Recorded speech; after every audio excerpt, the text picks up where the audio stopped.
Assalamualaikum warahmatullahi wabarakatuh kepada dosen praktikum algoritma dan pemrograman dan kami kelompok 5 untuk mempresentasikan hasil esai UAS praktikum algoritma dan pemrograman. Sebelumnya perkenalkan saya Agis Yagi, Prodi Statistika dengan NPM 24064396552. Kemudian saya Firman Sapan Aristo dari Prodi Ilmu Aktuaria NPM 2406356435. Nama saya Reksa Utami dari Prodi Statistika NPM 240643972. Saya Theodora Adriana Rosa dari Prodi Ilmu Aktuaria dengan NPM 2406354493. Jadi dimulai dari soal pertama. Soal tersebut berbunyi, buatlah program dengan bahasa pemrograman Python untuk menghitung kombinasi dengan dua cara. Yang pertama, fungsi secara iteratif, dan yang kedua, fungsi secara rekursif. Yang pertama, kita ingin mencari kombinasi tersebut melalui fungsi secara iteratif, yaitu dengan mendefinisikan terlebih dahulu fungsi untuk menghitung kombinasi secara iteratif, yaitu dengan kombin i, n, k. Kemudian dalam mencari suatu bilangan kombinasi itu, kita memerlukan operasi bilangan faktorial, maka dari itu kita mendefinisikan juga fungsi untuk mencari bilangan faktorial dengan def faktorial x, di mana kita di sini menginisialisasi hasil awalnya itu sama dengan 1, lalu kita lakukan iterasi i dari 1 sampai dengan x, kemudian nilai ini tak lupa dikalikan juga dengan nilai yang ada sebelumnya, sehingga nanti didapat nilai akhir dari hasil bilangan faktorial tersebut. Kemudian untuk di bagian penyebutnya, kita cek apakah K itu lebih besar daripada N atau K itu lebih kecil daripada 0, karena jika demikian, sistem bilangan faktorial itu tidak memenuhi atau kita bisa return 0. Jika K itu tidak lebih besar daripada N atau K itu tidak lebih kecil daripada 0, maka kita dapat mencari nilai kombinasinya dengan mensubstitusinya ke rumus faktorial N di faktorial K kali faktorial N min K. Kemudian di bagian kedua kita akan mencari kombinasi dengan menggunakan fungsi secara rekursif. Yang pertama yang kita lakukan yaitu dengan mendefinisikan fungsi kombinasi secara rekursif atau kombin R, N, K. Kemudian kita juga perlu mengecek nilai dari K tersebut, apakah dia itu lebih besar daripada N atau K itu lebih kecil daripada 0. Seperti yang kita telah jelaskan sebelumnya, kalau kondisi ini terjadi, maka kita return-nya atau kita hasilkan sama dengan 0.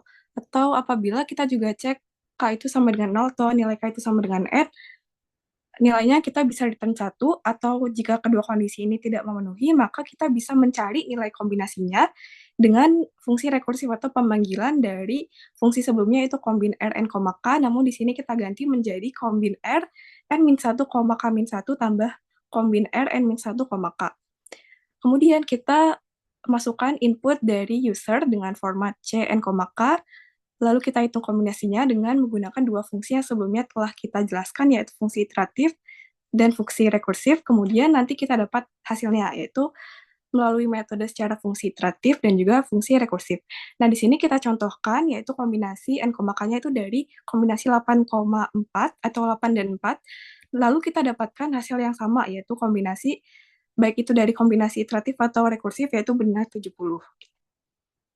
Oke, untuk yang soal kedua, buatlah program dengan input barisan hingga bilangan bulat dan menghasilkan barisan tersebut dengan urutan bilangan ganjil dari kecil ke besar, lalu bilangan bulat dari kecil ke besar. Ingat bahwa 0 adalah bilangan genap. Kita akan mendefinisikan fungsi mengurutkan dengan formulir parameter barisan. Dari formulir parameter barisan tersebut akan dimasukkan ke list angka yang dipisahkan dengan koma. Lalu kita juga akan menyiapkan list kosong, yaitu list bilangan ganjil. Pertama, kita akan mengecek terlebih dahulu apakah ada bilangan ganjil di dalam list angka tersebut dengan for x in angka. If x mod 2 tidak sama dengan 0, maka akan menyimpan bilangan tersebut ke dalam list ganjil. Selanjutnya kita akan melakukan iterasi bubble short dengan for i in range len ganjil, for j in range 0 len ganjil min i min 1. Apabila bilangan tersebut lebih besar daripada bilangan setelahnya, maka akan ditukar. Berlaku juga untuk list angka tersebut juga. Lalu untuk input yang akan dilakukan oleh user seperti biasa, namun dipisahkan dengan koma. Lalu setelah input, maka akan dipanggil fungsi mengurutkan. Lalu terakhir akan di print hasilnya sesuai dengan yang permintaan soal, yaitu bilangan ganjil kecil ke besar, lalu bilangan bulat kecil ke besar. Untuk contohnya itu ada 2, 83, 83, 82, 0, 26, 128, maka hasilnya 183, 0, 122, 826, 82, 83, dan 252. Selanjutnya, untuk soal nomor 3 akan dibuat program untuk mencari pasangan penjumlahan bilangan prima, di mana program harus menampilkan waktu eksekusi, notifikasi apabila terdapat dalam daftar yang bukan bilangan prima, juga fitur komentar untuk menjelaskan langkah-langkah dalam algoritma tersebut. Pertama-tama, akan dimulai dengan import time untuk menghitung durasi waktu yang dibutuhkan program untuk eksekusi. Di sini akan didefinisikan fungsi isPrime menggunakan n sebagai formal parameter untuk mencari bilangan prima. Di sini terdapat fungsi sederhana untuk mengecek apakah suatu bilangan adalah bilangan prima, merupakan komentar yang akan di-print nantinya untuk menjelaskan algoritma dari fungsi isPrime. If n lebih kecil sama dengan 1, return false, artinya bilangan yang lebih kecil atau sama dengan 1 bukan merupakan bilangan prima. For i in range 2,n untuk mengecek setiap nilai dari 2 sampai n-1. If n mod i sama dengan 0, return false, karena jika habis dibagi i, maka bukan bilangan prima. Return true apabila tidak ada pembagi selain 1 dan n, yaitu merupakan definisi formal dari bilangan prima. Oke, kemudian kita masuk ke fungsi kedua yang kita definisikan sebagai find prime pairs with sum dengan parameter formalnya r dan juga target sum. Di sini fungsinya adalah untuk mencari pasangan bilangan prima dalam daftar yang jumlahnya sama dengan target sum, dan algoritma ini menyerupai linear search. Pertama kita ada start time, time.time untuk mengeset waktu awal sebagai start time. Kemudian prime pairs sama dengan list kosong. Di sini prime pairs kita nyatakan sebagai list kosong yang nanti akan kita isi dengan pasangan bilangan prima yang ada. Looping pertama, for num in R, if not is prime, maka print num bukan bilangan prima. Ini artinya jika nanti di setiap num yang ada di R, jika dia bukan prima, maka dia akan false. Dan if not false, maka akan true, maka akan di print num bukan bilangan prima. Kemudian looping kedua, for i in range len R, artinya dari sebanyak i yang ada di jumlah R, dan j in range i plus 1, len R, maka kita akan mengecek untuk setiap pasangan i dan j. Jika RI dan RJ itu adalah prima, maka nanti akan dicek kembali apakah jumlah dari RI dan RJ itu adalah target sum yang kita inginkan tadi. Jika iya, maka kita akan menambahkan pasangan bilangan prima RI dan RJ ke dalam list kosong prime pairs tadi dengan prime pairs.append. Kemudian kita akan menampilkan hasil dan juga waktu eksekusi. Pertama kita cek apakah panjang dari len pairs ini adalah 0. Karena jika dia sama dengan 0 artinya listnya kosong. Maka kita bisa langsung print tidak ada pasangan bilangan prima yang jumlahnya sesuai target sum.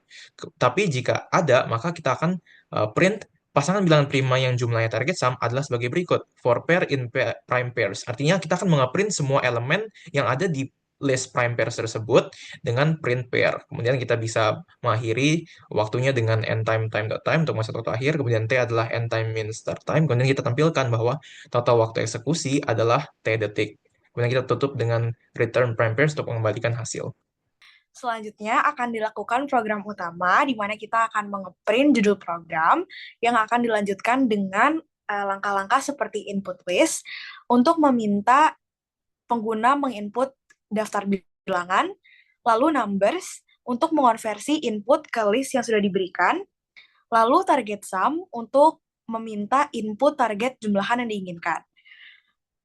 Lalu ada accept value error, di mana akan mengeprint input tidak valid sebagai antisipasi jika ada input dari pengguna yang bukan bilangan bulat. Selanjutnya program akan dilanjutkan dengan print penjelasan fungsi yang digunakan, yaitu menggunakan fungsi help isPrime dan help find prime pairs with sum untuk menjelaskan komentar-komentar yang sudah diinput tadi. Dan terakhir akan menjalankan fungsi untuk mencari pasangan bilangan prima berdasarkan input-input yang sudah dimasukkan tadi, yaitu find prime pairs with sum, numbers, dan target sum. Oke, kemudian di sini apabila kita masukkan contoh bilangannya adalah 2, 3, 7, 5, 9, 12, 13, 16, 11, 13. Di sini nggak harus berurutan. Maka Anda akan ditanya ingin berapa jumlahnya, misalnya 18. Maka di sini akan ditampilkan komentar tadi. Kemudian akan dikatakan bahwa 9 bukan bilangan prima, 12 bukan bilangan prima, dan 6 bukan bilangan prima. Kemudian pasangan bilangan prima yang jumlah 18, di sini ada 7, 8, 11, 5, 13, 5, 13. Di sini 5, 13 diulang 2 kali karena ada 2 jumlah angka 13 pada list. Kemudian juga ditampilkan juga waktu eksekusi. Sekian presentasi dari kelompok kami. Terima kasih dosen-dosen yang sudah mendengarkan.